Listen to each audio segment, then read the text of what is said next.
દેવું થઈ ગયું, માં દેવું ભરવું છે, માં લોકો માગવા વાળા લોહી પી જાય છે. તો આ દેવું થયું ને એના કારણો કે દેવું કેમ થાય છે. પછી કે માં લક્ષ્મી નહીં ટકતી, તો લક્ષ્મી ટકાવી હોય ને તો એવું ચોખ્ખાઈ રાખવી પડે ઘરમાં. નકે લક્ષ્મી આવે જતી રહે, આવે જતી રહે. જે ઘરમાં અતિશય કકરાટ, કંકાસ, ઝઘડા, જે ઘરમાં માંસ મટન ખાવાતું હોય, જે ઘરમાં કોઈ જાતની રહેણી કહેણી ના પડાતી હોય, એવા ઘરમાં છે ને તમે કોઈક દાડ મહેમાન ગતિએ બેહવા જતો, તમને 1 કલાક બેહવાનું નહીં ગમે. એવા અનુભવ કરજો. આ હું સોલંકી પેઢીની મેરડી માતા બોલું છું. જોજો એવા કોઈ માણસો હોય ને જે માંસ મટન ખાતું નરા કકરાટ કંકાસ કરતું હોય અને કોઈ રહેણી કેણી ના પાડતું હોય, એના ઘરમાં ભગવાન માતાજીનો હરકો દીવોય ના થતો હોય, એવા ઘેર જઈને ખાલી તમે 1 કલાક બેસી જોજો. અનુભવ કરવો હોય તો કે દેવી શક્તિ શક નહીં.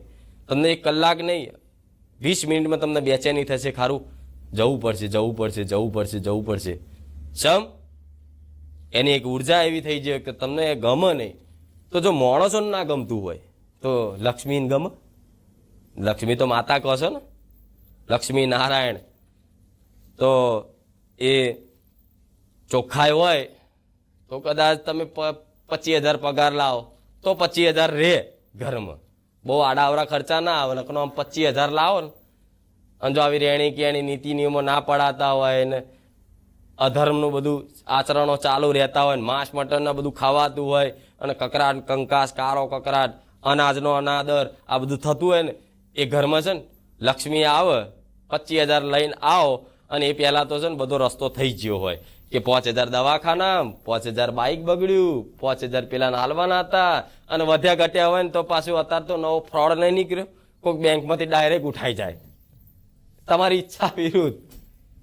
જે આ તમે અનુભવ કરો છો ગમે તે રસ્તા કરી નાખે. પછી છેલ્લે સારું આ મહિને કશું ના બચ્યું, 2 મહિના થાય સારું બીજા મહિને ના બચ્યું, 3 મહિના થાય ત્રીજા મહિને ના બચ્યું.